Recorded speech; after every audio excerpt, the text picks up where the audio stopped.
আজ পবিত্র হজ। লাব্বাইক আল্লাহুম্মা লাব্বাইক ধ্বনিতে পবিত্র আরাফার পাহাড় ঘেরা ময়দান ছাপিয়ে আকাশ বাতাস মুখর ও প্রকম্পিত এখন।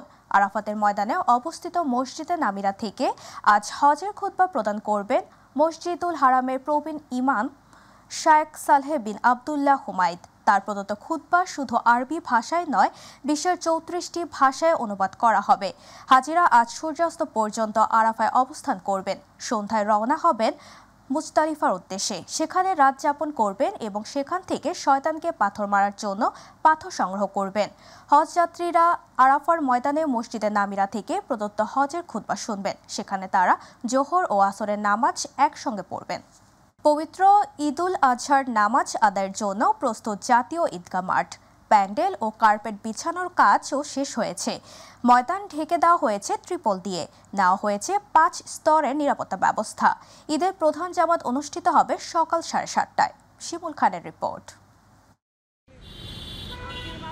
পবিত্র ঈদুল আজহা উপলক্ষে রাজধানীর জাতীয় ঈদগাহ ময়দানে ঈদের প্রধান জামাত সুষ্ঠুভাবে আয়োজনের লক্ষ্যে ঢাকার দক্ষিণ সিটি কর্পোরেশন সব প্রস্তুতি সম্পন্ন করেছে। প্রায় 35,000 মুসল্লি একসঙ্গে ঈদের জামাত আদায়ের উপযোগী বিশাল আয়োজনের পাশাপাশি নারী মুসল্লিদের জন্য রাখা হয়েছে পৃথক নামাজের ব্লক ও পৃথক প্রবেশপথ। সকাল 7:30 জাতীয় ঈদগাহ ময়দানে ঈদের প্রধান জামাত অনুষ্ঠিত হবে। তবে বৈরী আবহাওয়া থাকলে বিকল্প হিসেবে বাইতুল মোকাররম জাতীয় মসজিদে সকাল 8টায় ঈদের প্রধান জামাত অনুষ্ঠিত হবে। ঈদুল আজহা উপলক্ষে জাতীয় ঈদগাহে যে ঈদের জামাত অনুষ্ঠান তার সকল প্রস্তুতি আমরা সম্পন্ন করেছি। আবহাওয়া যে কোনো সময় খারাপ হতে পারে, সেই পরিস্থিতি মাথায় রেখেই আমরা প্রস্তুতি সম্পন্ন করেছি। ঈদ জামাতে অংশ নেবেন প্রধান উপদেষ্টা, মন্ত্রী পরিষদের সদস্যবৃন্দ, কূটনীতিক, বিশিষ্টজন সহ বিভিন্ন শ্রেণী পেশার মানুষ। মুসল্লিদের নিরাপত্তা ও সুষ্ঠু ব্যবস্থাপনার জন্য বেশ কিছু পদক্ষেপ গ্রহণ করা হয়েছে। নিরাপত্তার জন্য আমাদের পুলিশ, র্যাব এবং অন্যান্য যে আইনশৃঙ্খলা রক্ষাকারী বাহিনী তারা সদা তৎপর রয়েছে। একই সঙ্গে কোরবানি পশুর বজ্র 12 ঘন্টার মধ্যে অপসারণের লক্ষ্যে ডিএনসিসির প্রায় 10,000 পরিচ্ছন্ন কর্মী, 260টি ডাম্প ট্রাক, 200টি মিনি ট্রাক সহ বিভিন্ন যানবাহন ও যন্ত্রপাতি প্রস্তুত রাখা হয়েছে বলেও জানান এই কর্মকর্তা। কোরবানির দিন বিকাল থেকেই আমাদের বর্জ্য ব্যবস্থাপনা কার্যক্রম শুরু হবে। আমরা আশা করতেছি যে 12 ঘন্টার ভিতরে আমরা এই ময়লা পরিষ্কার করব এবং আমাদের এই ময়লা পরিষ্কারের জন্য প্রায় 10,000-এর অধিক আমাদের কর্মী আমরা প্রস্তুত রেখেছি। শিমুল খান, মাই টিভি, ঢাকা। পরিবারের সঙ্গে ঈদ করতে বাড়ির পথে হাজারো মানুষ স্বস্তিদায়ক যাত্রার আশায় ভিড় করছেন কমলাপুর রেল স্টেশনে। প্রায় প্রতিটি ট্রেনেই উপচে পড়া ভিড় দেখা গেছে। এদিকে বাস টার্মিনালগুলোতেও বেড়েছে যাত্রী চাপ। সকালে সায়দাবাদ বাস টার্মিনাল পরিদর্শন করে সড়ক উপদেষ্টা ফজল কবির খান জানান, যেখানে যানজট হচ্ছে ব্যবস্থা নেওয়া হচ্ছে। জ্বালানি তেলের দাম কমানো হয়েছে, তাই ভাড়া বেশি নিলে ব্যবস্থা নেওয়া হবে বলেও জানান তিনি। আবু সাইদ অপর রিপোর্ট। দক্ষিণাঞ্চলগামী সায়দাবাদ বাস টার্মিনালের চিত্র এটি। এ যেন রক্তের সাথে রক্তের টান। ঈদের ছুটিতে ইটপাথরের নগরী ছেড়ে প্রকৃতি আর মাটির টানে আপনজনদের কাছে ছুটে চলা। আমরা শিকড়ের টানকে আমরা অস্বীকার করতে পারি না। সো যেহেতু গ্রামে বাবা মা আত্মীয় স্বজন সবাই আছে, সো এই খুশির দিনটা সবার সাথে কাটানোটাই মেইন উদ্দেশ্য। এখানে তো আমরা 4 দেয়ালের মধ্যেই বন্দি থাকি, তো ওখানে গেলে বাচ্চারা একটু খোলামেলা জায়গা পায়, সবাই আত্মীয় স্বজন সবার সাথে দেখে যে মানে একঘেয়েমিটা আছে, ওই একঘেয়েমিটা চলে যায়। ঘরমুখ মানুষের নিরাপদ যাত্রার প্রতিশ্রুতি কতটুকু নিশ্চিত হয়েছে তার সরেজমিনে দেখতে সায়দাবাদ বাস টার্মিনালে যান সড়ক ও পরিবহন উপদেষ্টা ফজল করিম। এ সময় তিনি সাংবাদিকদের বলেন, ঘরমুখ মানুষের বিড়ম্বনা আর অনাকাঙ্ক্ষিত ঘটনা ঘটলে কোনো ছাড় নেই। ঢালা অভিযোগ না করে যদি নির্দিষ্ট যদি বলেন যে ওই গাড়ি এত টাকা ভাড়া, আসলে এত টাকা ভাড়া নিচ্ছে, আমরা তাৎক্ষণিক ব্যবস্থা নেব। এখন তো করার কোনো কারণ নেই, কারণ আমরা তো জ্বালানি তেলের দাম কমাই দিচ্ছি, ওনারা তো এমনিতেই একটা সুবিধা পাচ্ছেন। তো সুতরাং এখন তো বাড়তি ভাড়া দাবি করার কোনো কারণ নাই। অপরদিকে আপনিরে ফিরতে এভাবেই ট্রেনে চড়ে ছুটছে মানুষজন। উদ্দেশ্য একটাই, আপনজনদের সাথে প্রিয় মুহূর্তটুকু কাটানো। কেনই ছুটে চলা, সেই অনুভূতি তুলে ধরলেন শিকড়ের টানে ছুটে যাওয়া মানুষগুলো। ঢাকা শহরে যে যান্ত্রিক নগরী, তো এইখান থেকে দেশে যাওয়া, গ্রামে যাওয়া মানে একটা আনন্দের ব্যাপার, স্বস্তির ব্যাপার। টিকিট পাওয়া তো আগে খুবই ভোগান্তি ছিল, বাট এইবার আমাদের কোনো ভোগান্তিতে পড়তে হয়নি। যাচ্ছি বাড়িতে ঈদ করবো, পিতামাতা আছে ওইখানে, ওনাদের সাথে সবাই একসাথে আনন্দ করবো। ঈদের এত লম্বা ছুটিতে ঢাকায় থেকে কি করতাম, তো এই জন্য গ্রামে যাচ্ছি নিজের দাদির সাথে ঈদ কাটাতে। পাশাপাশি ঈদুল আজহা শেষে ঘরমুখো মানুষের যাত্রা কতটুকু নির্বিঘ্ন হচ্ছে তা দেখতে কমলাপুর রেল স্টেশনও পরিদর্শন করেন সড়ক ও পরিবহন উপদেষ্টা। আমরা আবার নির্দেশ দিয়ে যাচ্ছি যে ছাদের উপরে যাত্রী উঠবে না এবং ওই যে জানলা দিয়ে কোনো লোক ঢুকবে না, সবাই ওই ইয়েতে ঢুকবে, এটা এনশিওর করতে হবে। পরিবার পরিজনের সাথে ঈদের আনন্দ মুহূর্তটুকু কাটাতে ইটপাথরের নগরী রাজধানী ছাড়তে শেষ মুহূর্তে শুরু করেছে মানুষজন। তাদের প্রত্যাশা একটাই, যেভাবে তারা নিরাপদে বাড়ি ফিরে পরিবার পরিজনের সাথে প্রিয় মুহূর্তটুকু কাটিয়ে আবার যেন ঠিক সেভাবেই নিরাপদে ফিরতে পারেন কর্মব্যস্ততার নগরী এই রাজধানীতে, এমনটাই প্রত্যাশা ছিল এসব ঘরমুখো মানুষের। কমলাপুর রেল স্টেশন থেকে আবু সাইদ আপু, মাই টিভি, ঢাকা। স্বজনদের সঙ্গে ঈদ উদযাপনের জন্য গাজীপুর শহর রাজধানী ছাড়ছে মানুষ। সড়ক মহাসড়কে বেড়েছে ঘরমুখো মানুষের ঢল। বাড়তি যানবাহনের চাপ বাড়ায় মহাসড়কের বেশ কয়েকটি স্থানে গাড়ি চলছে ধীর গতিতে। যানজট এড়াতে কাজ করছে পুলিশ ও অন্যান্য আইনশৃঙ্খলা বাহিনীর সদস্যরা। পুলিশ জানায়, গাজীপুরের ঢাকা ময়মনসিংহ ও ঢাকা টাঙ্গাইল মহাসড়কে বিভিন্ন পয়েন্ট দিয়ে রাজধানী সহ গাজীপুর ছাড়ছে কর্মজীবী মানুষ। সকাল থেকে ঢাকা ময়মনসিংহ মহাসড়কের টঙ্গী থেকে গাজীপুরা ও চান্দনা চৌরাস্তায় গাড়ির চাপ বাড়তে থাকায় যানবাহন চলছে ধীর গতিতে। এছাড়া গাড়ি পার্কিং ও যাত্রী উঠা নামানোর কারণে গাড়ির জটলা রয়েছে। দর্শক, এই মুহূর্তে গাজীপুরের চন্দ্রা থেকে মহাসড়ক পরিস্থিতির খবর জানাচ্ছেন প্রতিনিধি AK-M শিশির। জি, আপনি জানেন যে এই ঢাকা টাঙ্গাইল মহাসড়ক ঈদের অন্যতম একটি ব্যস্ততম সড়ক। আর এই সড়ক দিয়েই উত্তরবঙ্গের 25টি জেলার মানুষ এখান দিয়ে যাতায়াত করে থাকে। আমি যদি আপনাকে এই মুহূর্তে একটু দেখাতে চাই ঢাকা টাঙ্গাইল মহাসড়কের পরিস্থিতি। ঢাকা টাঙ্গাইল মহাসড়কের যে বর্তমান অবস্থা সেটি হচ্ছে থেমে থেমে জটলা এবং যানবাহনের দীর্ঘ সারি। শীতে কিন্তু যানবাহনের 4 থেকে 5 কিলো এই বর্তমানে কিন্তু জটলা রয়েছে এবং থেমে থেমে কিন্তু যানবাহন চলছে। এবং এখানকার যে বর্তমান প্রেক্ষাপট, সেই প্রেক্ষাপটে কিন্তু যানবাহনের চাইতে কিন্তু মানুষের পরিমাণ অনেক বেশি। লাইনের পর লাইন হাঁটছে এবং দাঁড়িয়ে রয়েছে যাতে তারা প্রিয়জনের সাথে ঈদ আনন্দ ভাগাভাগি করতে পারে, সেজন্য কিন্তু এখানে এসে ভিড় জমাচ্ছেন। আমি আরেকটি বিষয় আপনাকে জানাতে চাই যে গতকাল কিন্তু এই শিল্পদূষিত এলাকার 50% কারখানা ছুটি হয়েছিল, আজ আরো 50% কারখানা ছুটি হয়ে গেছে। ফলে ধীরে ধীরে কিন্তু চাপ সকালের চাইতে কিন্তু বৃদ্ধি পাচ্ছে, যানবাহনের চাপও বৃদ্ধি পাচ্ছে, মানুষের চাপও কিন্তু বৃদ্ধি পাচ্ছে। হাইওয়ে পুলিশের যিনি আইজিপি তিনি এসেছিলেন, এখানে এসে ব্রিফিং করেছেন যাতে ঈদ যাত্রায় মানুষ নির্বিঘ্নে বাড়িতে পৌঁছাতে পারে, সেটি কিন্তু তাদের নির্দেশনা দিয়েছেন। পুলিশের পাশাপাশি সেনা সদস্য এবং যৌথ বাহিনী যারা রয়েছেন তারাও কিন্তু ঈদ যাত্রা নির্বিঘ্ন করতে এই ঢাকা টাঙ্গাইল মহাসড়কে কাজ করছেন। আর মাত্র একদিন পরে কিন্তু কুরবানির ঈদ পালিত হবে। সেই ঈদকে কেন্দ্র করে ইতিমধ্যেই প্রিয়জন পরিবারের সাথে আনন্দ ভাগাভাগি করার জন্য ঢাকা ছাড়ছেন কর্মমুখী মানুষ। এই ছিল আমার কাছ থেকে ঢাকা টাঙ্গাইল মহাসড়কের চন্দ্রা থেকে সর্বশেষ পরিস্থিতি। দর্শক, এবার পদ্মা সেতু থেকে দক্ষিণাঞ্চলগামী মানুষের ঈদ যাত্রার খবর জানাচ্ছেন প্রতিনিধি শফিকুল ইসলাম জনি। জি, ধন্যবাদ আপনাকে। আপনারা জানেন যে মুসলিম ধর্মাবলম্বীদের সবচেয়ে বড় ধর্মীয় উৎসব পবিত্র ঈদুল আজহার কিন্তু আর মাত্র একদিন সময় বাকি রয়েছে। এই একদিন সময়কে কেন্দ্র করে কিন্তু রাজধানী থেকে যারা দক্ষিণাঞ্চলমুখী, যারা নারীর টানে ঘরে ফেরা মানুষ, তারা কিন্তু ফিরতে শুরু করেছে।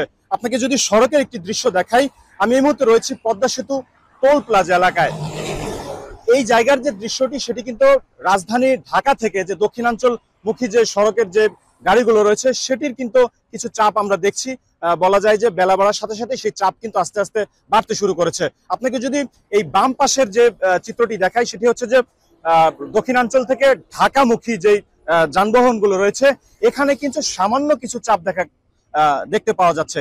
এর কারণ হচ্ছে এর মধ্যে যে গাড়িগুলো আপনারা দেখছেন এগুলো কিন্তু বেশিরভাগই কিন্তু খালি, বিশেষ করে তারা রাজধানীতে ঢুকবে এবং যাত্রী নিয়ে দক্ষিণাঞ্চলের দিকে ফিরে আসবে। এছাড়াও আমরা কিছু গাড়ি দেখছি যেগুলো হচ্ছে কুরবানির পশু বহনকারী কিছু ট্রাক আমরা দেখছি। এছাড়া আপনাকে যদি ডান পাশের যে চিত্রটি যদি দেখানোর চেষ্টা করি, সেটি কিন্তু রাজধানী থেকে যে যানবাহনগুলো দক্ষিণাঞ্চলমুখী যানবাহনগুলো রাজধানী থেকে দক্ষিণাঞ্চলে ঢুকছে। তো একটি বিষয় আপনাকে বলে রাখি যে আমরা সকাল থেকেই এই দুপুর অবধি আমরা এই সড়কে অবস্থান করছি। আমরা দেখছি যে এই সড়কের বিভিন্ন জায়গায় আইন শৃঙ্খলা বাহিনীর সদস্যরা তারা চেকপোস্ট বসিয়েছেন এবং তারা কঠোর নিরাপত্তা দিচ্ছেন। তাদের সাথে আমরা কথা বলেছি, তারা যেমনটি বলছেন যে ঈদ যাত্রাকে স্বস্তি দেওয়া, সেই সাথে নিরাপদ ঈদ যাত্রায় যাতে স্বস্তিতে মানুষ ঘরে ফিরতে পারে সেই জন্য কিন্তু তারাও সড়কে কাজ করছেন। তো বলা যায় যে একটি স্বস্তির ঈদ উপহার দেওয়ার জন্য আইন শৃঙ্খলা বাহিনীর পাশাপাশি কিন্তু সড়কে কর্মরত প্রশাসনের যারা কর্মকর্তা রয়েছে তারাও কিন্তু কাজ করছেন। এই ছিল আমার কাছে পদ্মা সেতু টোল প্লাজা এলাকা থেকে সর্বশেষ খবর। শফিকুল, আপনাকে ধন্যবাদ। ঈদ যাত্রায় ঢাকাবাসীর ভোগান্তি কমাতে খুলে দেওয়া হলো ঢাকা বাইপাস এক্সপ্রেসওয়ের একাংশ। এর ফলে উত্তরবঙ্গ থেকে চট্টগ্রাম সিলেটগামী ভারী বাহনগুলো ঢুকতে হবে না ঢাকায়। যদিও যাত্রীদের দাবি শুধু ঈদ নয়, সড়কের অংশটি খোলা রাখা হোক সবসময়ের জন্য। প্রকল্প পরিচালকও বলছেন ঈদের ছুটির পর টোল সহ চালু থাকবে এক্সপ্রেসওয়ের এই অংশ। গাজীপুর থেকে চঞ্চল খানের রিপোর্ট। গাজীপুরের বগুড়া থেকে দেবগ্রাম, বুলতা হয়ে নারায়ণগঞ্জের মদনপুর, দীর্ঘদিনের ভোগান্তি শেষে এ পথের যাত্রীদের এবার বাধাহীন যাত্রা। ঈদের আগে গাজীপুর থেকে মদনপুর পর্যন্ত এক্সপ্রেসওয়ে চালু হওয়ায় উত্তর অঞ্চলের 22টি জেলার যানবাহন ঢাকা প্রবেশ না করেই পূর্বাঞ্চলের চট্টগ্রাম সিলেট যেতে পারবে। শুধু এই বাইপাসের জামটাই বাজে, কিন্তু আপনার রাস্তা ঠিকঠাক আছে, আমাদের জাম মুক্ত থাকবে। দেখা গেল আপনার চট্টগ্রামের মাল বেড়ে যায়, তাড়াতাড়ি যাইতে হবে। এই রাস্তা আবার সময় লাগে অনেক বেশি। আমাদের ভোগান্তি কম, ছিনতাইকারের কবল থেকে আমরা বাঁচতে পারবো। 48 কিলোমিটারের এই এক্সপ্রেসওয়েতে নিরাপত্তার দিক দিয়ে থাকছে বাড়তি নজরদারি, মনিটরিংয়ে থাকছে বিশেষ ক্যামেরা, পাশাপাশি যানবাহনের গতি নিয়ন্ত্রণ সহ নির্ধারিত লেনে গাড়ি চলাচলের সুবিধা। এ মহাসড়কে চলাচলকারী যানবাহনের চালকরা বলছেন এখন দীর্ঘ যানজট না থাকায় সহজেই গন্তব্যে যেতে পারছেন তারা। সকল কার্যক্রমই সম্পূর্ণ আছে, তো অনুমোদন পেলে আমরা এটা আর কি শুরু করতে পারবো। আমাদের যে এমপ্লয়িগুলো আছেন ম্যান পাওয়ার নিয়েছে, এখন আপাতত আমরা যারা আছি সবাই মিলে ট্রেনিং করতেছি। যে ধাপের ধাপ আছে, ধাপের উপর নির্ভর করে আমরা ট্রেনিং সেশন কমপ্লিট হওয়ার পর আমরা তারপর আমাদের পরবর্তী কার্যক্রম চালু করব। অবকাঠামোগত উন্নয়ন শেষে আধুনিক টোল প্লাজা প্রস্তুত করা হয়েছে। ঈদকে সামনে রেখে 15 জুন পর্যন্ত মৌকুফ করলেও তারপর থেকে টোল চলবে যথারীতি। মোগরখাল থেকে ইতিমধ্যে অলরেডি আমাদেরকে 36 এরিয়াগুলো সার্ভিস রোডের কাজও সম্পন্ন প্রায় শেষের দিকে। কিছু ল্যান্ডে করে সমস্যা আছে, কিছু ইলেকট্রিক পোলের সমস্যা আছে। এছাড়া যে প্রতিবন্ধকতাগুলো চ্যালেঞ্জিং ছিল আমরা কাটিয়ে উঠছি এবং অলরেডি আমরা আমাদের একটা মাইল ফলক স্পর্শ করছি। দেশের প্রথম প্রাইভেট পাবলিক পার্টনারশিপ বা পিপি এক্সপ্রেসওয়ে চীনা প্রযুক্তির আধুনিক নির্মাণ শৈলীতে তৈরি এই এক্সপ্রেসওয়েতে প্রথমবারের মতো সেমি রিজেন্ট প্রযুক্তি ব্যবহার করা হয়েছে, যেখানে ইটের ব্যবহার নেই। ফলে পিচডালা রাস্তার চেয়ে অনেকটাই টেকসই হবে, আর বৃষ্টির পানিতে নষ্ট হবে না। রক্ষণাবেক্ষণ খরচ কমবে অনেকটাই। ঢাকা এক্সপ্রেসওয়ে খুলে দেওয়ায় উত্তরবঙ্গের সাথে পূর্ববঙ্গের সরাসরি যোগসূত্র স্থাপন হলো। ঢাকায় না ঢুকে যানবাহনগুলো এখন সরাসরি উত্তরবঙ্গ থেকে পূর্ববঙ্গে অর্থাৎ চট্টগ্রাম সিলেটে যেতে পারবে অনায়াসেই। এতে বাড়বে মানুষের জীবনযাত্রার মান, কমবে খরচ এবং সময়। চঞ্চল খান, মাই টিভি, গাজীপুর। শেষ মুহূর্তে জমে উঠেছে রাজধানীর পশুর হাট। বিক্রিতে ব্যস্ত খামারিরা, তবে দাম নিয়ে মতপার্থক্য আছে ক্রেতা বিক্রেতাদের মাঝে। ক্রেতারা বলছেন শেষ সময় দাম ছাড়ছে না খামারিরা, তবে খরচ অনুযায়ী মূল্য না পাওয়ার কথা জানান বিক্রেতারা। SM আরিফের রিপোর্ট। রাজধানীর পশুর হাটে শেষ মুহূর্তে জমে উঠেছে বেচাকেনা। বৃহস্পতিবার সকালে ক্রেতা কিছুটা কম থাকলেও বেলা বাড়ার সাথে সাথে সরগরম হয়ে ওঠে পশুর হাট। তবে শেষ মুহূর্তে দাম কিছুটা বেশি বলে জানান ক্রেতারা। অনেক বাজারে অনেক দাম চাইতেছে, ছাড়তেছে না। কাল রাতে এতগুলো বিক্রি হয়েছে, হয়তো আজকের দিনে আরো কাস্টমার আসবে, এই জন্য ব্যাপারে কারো ধরে রাখছে, দেখি কি হয়। বিক্রেতারা বলছেন উল্টো কথা। প্রতিপালন ও পরিচর্যা ব্যয়ের সাথে সামঞ্জস্য রেখেই দাম নির্ধারণ করার কথা জানান তারা। গেলবার মার্কেটে খুব ভালো ছিল, কিন্তু সেই তুলনামূলক এবার খুবই ডাউন বাজারটা আমাদের। আমরা যে আশা করছিলাম সেটা আমাদের আর এবার সফলতা আসতেছে না। 1,80,000 টাকা দিয়ে ক্রয় করছি, বিক্রি করছি 1,80,000, যাতে যাওয়া আসে আমার 10,000 টাকা লস হয়েছে। এই সমস্ত গরু খাওয়াইতে অনেক পুরো অনেক দাম, বুঝছেন, হিসাবে তুললে লাভ হচ্ছে না। আবার কেউ কেউ সাধ্যমতো পশু কিনতে পারায় সন্তুষ্টির কথা জানান। গতবার থেকে কম বলবো না, মানে বেশি, কিন্তু এতটা বেশি না যে সাধ্যের বাইরে। এবারে করণী বাজার হাটে দাম দেখলাম মানে ক্রেতাদের ক্ষমতার ভিতরে আছে। দেশের বিভিন্ন প্রান্ত থেকে এখনো হাটে আসছে কোরবানির পশু। SM আরিফ, মাই টিভি, ঢাকা। দর্শক, এই মুহূর্তে বরিশাল থেকে পশুর হাটের খবর জানাচ্ছেন সহকর্মী পারভেজ রাসেল। ধন্যবাদ আপনাকে। আমি এই মুহূর্তে রয়েছি বরিশাল সিটি কর্পোরেশনের যে গরুর হাটটি রয়েছে দবদবিয়া সেতুর গোড়ায় সেই গরুর হাটটিতে রয়েছি। গত কয়েকদিনের থেকে কিন্তু আজ সকাল থেকে যে গরু বা কোরবানির পশু ছাগল ক্রয় করবে তাদের উপস্থিতি কিন্তু বেড়েছে। তবে অনেকে আসছে, দেখছে, দাম করছে, কেউ কেউ নিয়ে যাচ্ছে। তবে গরু বিক্রির যে সংখ্যা, সে সংখ্যা কিন্তু এখন পর্যন্ত খুব একটা বেশি নয়। অনেকেই গরু দেখে যাচ্ছে এবং গত বছরের থেকে কিন্তু এই হাটটিতে গত বছর অনেক বেশি গরু ছিল, এখন কিন্তু গরুর খুব একটা সংখ্যা বেশি নয় বা ছাগলের সংখ্যা খুব একটা বেশি নয়। তারপরও মানুষ আসছে, দর করছে। তবে ক্রেতারা দাবি করছে যে এখানে যেসব গরু উঠানো হয়েছে সে বড় গরুর থেকে মাঝারি সাইজের গরু যেগুলো রয়েছে বা ছোট সাইজের গরু, সেসব গরুর চাহিদা বেশি।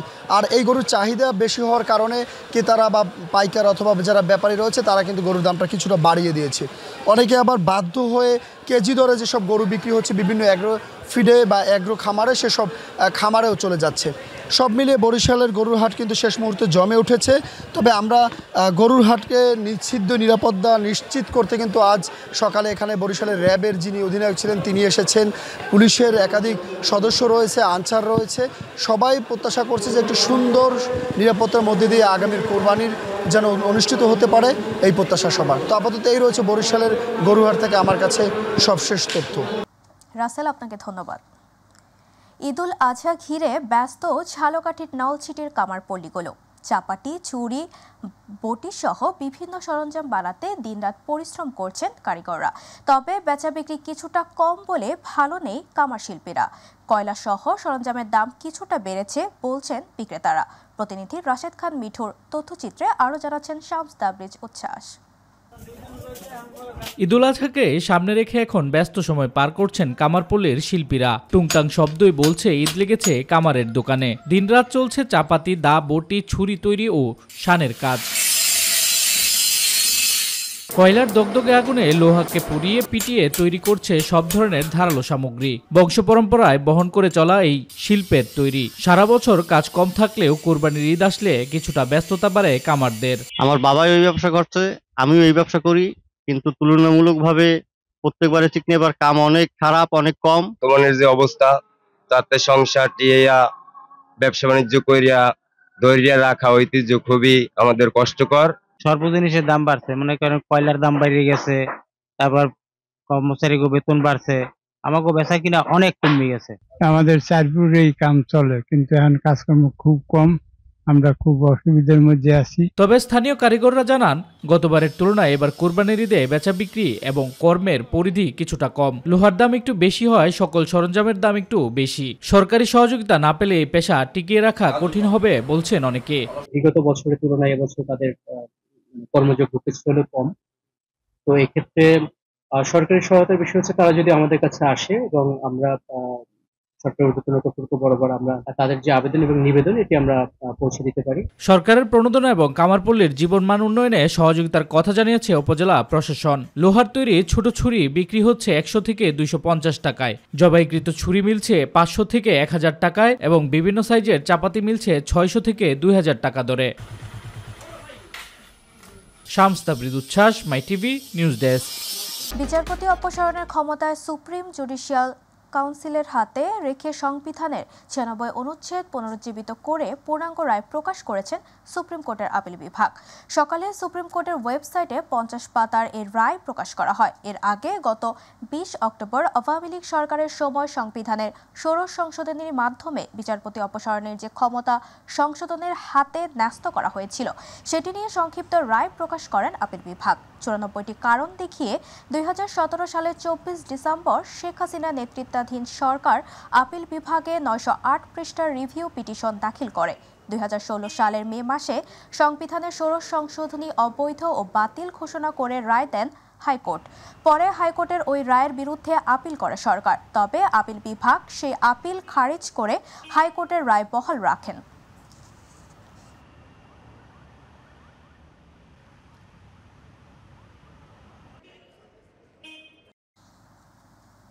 একটি দুর্বৃত্ত চক্র এআই এর মাধ্যমে তারেক জোবাইদা ও জাইমার নামে অসত্য তথ্য সামাজিক যোগাযোগ মাধ্যমে প্রকাশ করছে, যা উদ্দেশ্য প্রণোদিত বলে মন্তব্য করেছেন বিএনপির সিনিয়র যুগ্ম মহাসচিব রুহুল কবির রিজভী। নয়াপল্টনে এক ব্রিফিংয়ে তিনি বলেন, সুদূর প্রসারী নীল নকশা বাস্তবায়ন করছে একটি চক্র, যাদের আইনের আওতায় আনার দাবিও জানান রিজভী। এর আগে দলের প্রতিষ্ঠাতা ও সাবেক প্রেসিডেন্ট জিয়াউর রহমানের শাহাদাত বার্ষিকী উপলক্ষে রাজধানীর উত্তরায় দরিদ্র ও দুস্থদের মাঝে ঈদ সামগ্রী বিতরণ করেন রুহুল কবির রিজভী।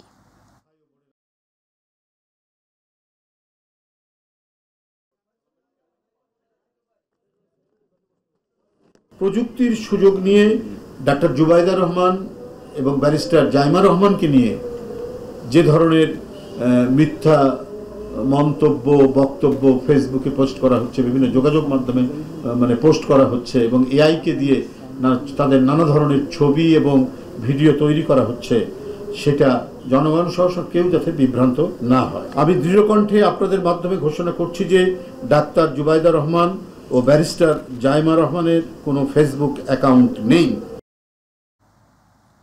এক মাসের মাথায় বিএনপি ভারপ্রাপ্ত চেয়ারম্যান তারেক রহমানের স্ত্রী ডক্টর জুবাইদা রহমান লন্ডনে ফিরে যাচ্ছেন। সেখানেই স্বামী ও মেয়ের সঙ্গে ঈদুল আজহা উদযাপন করবেন তিনি। সকাল 9টার দিকে বাসা থেকে বের হন তিনি। সকাল 11টা 5 হযরত শাহজালাল আন্তর্জাতিক বিমানবন্দর থেকে কাতার এয়ারওয়েজের ফ্লাইটে ঢাকা ছাড়েন জুবাইদা রহমান। গত 6 মে লন্ডনে উন্নত চিকিৎসা শেষে দেশে ফেরেন বিএনপি চেয়ারপারসন বেগম খালেদা জিয়া। এ সময় তার সঙ্গে ছিলেন 2 পুত্রবধূ ও মেডিকেল বোর্ডের সদস্য সহ 14 জন।